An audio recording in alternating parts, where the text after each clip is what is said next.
Today we will discuss about the anatomy of the clavicle. This is the clavicle bone. It is a long bone. It supports the shoulder so that the arm can swing clearly away from the trunk. The clavicle transmits the weight of the limb to the sternum. It has two ends. This is the medial end and this is the lateral end. In between them, this is the shaft area. The peculiar features of the clavicle are, it is only bone which lies horizontally in our body. It is subcutaneous throughout. It is the first bone to start its ossification. It is the only long bone which ossifies in membrane. It is the only long bone which has two primary centers of ossification. There is no medullary cavity. It is occasionally pierced by the middle supraclavicular nerve. Now the anatomical features of the clavicle are, this is the shaft portion. It is divisible into the medial 2/3 part and the lateral 1/3 part. This shaft has four surfaces. This is the superior surface which is lying above, and this is the inferior surface which lies downwards. On the inferior surface we have a groove. This is known as subclavian groove. And this is the anterior surface. The medial 2/3 part of this bone has the anterior surface which is convex anteriorly, and this is the posterior surface which is concave on the posterior side. Then this is the lateral 1/3 part of the shaft. This is the anterior border and this is the posterior border.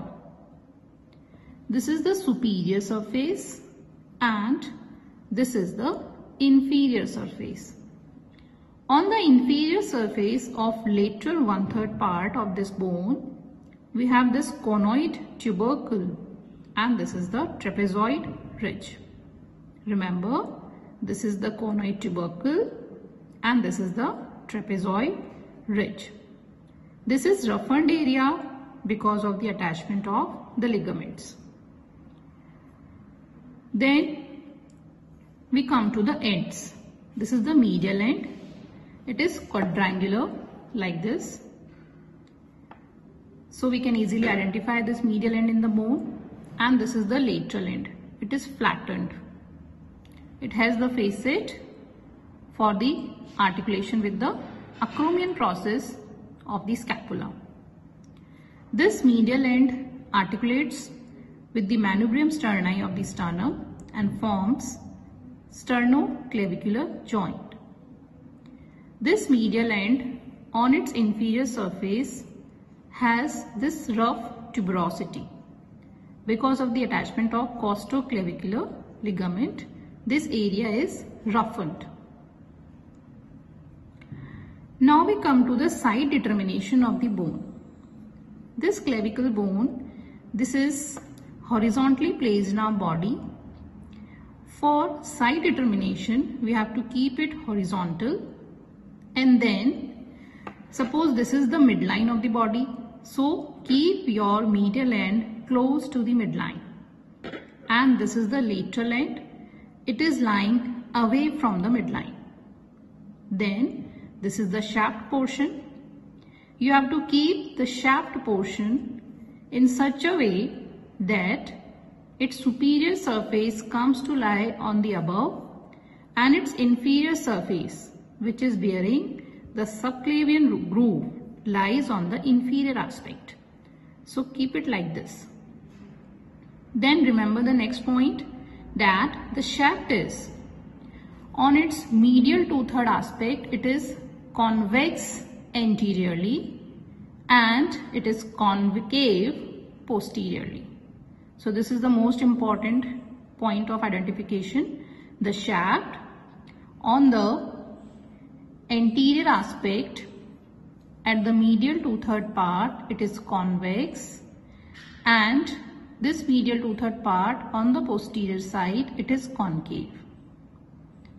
Reciprocally, the lateral 1/3 part on the anterior side, it is concave, and on the posterior side, it is convex. So you have to keep this bone in our body like this, and this bone is of right side.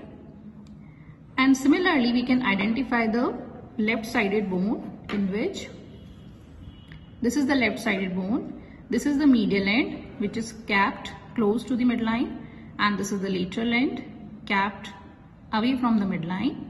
And this is the shaft area. This shaft area, it has the medial 2/3 part, which is convex anteriorly, and this medial 2/3 part, it is concave posteriorly. So here we can differentiate among the two sides of the bone. This is of right side and this is of the left side.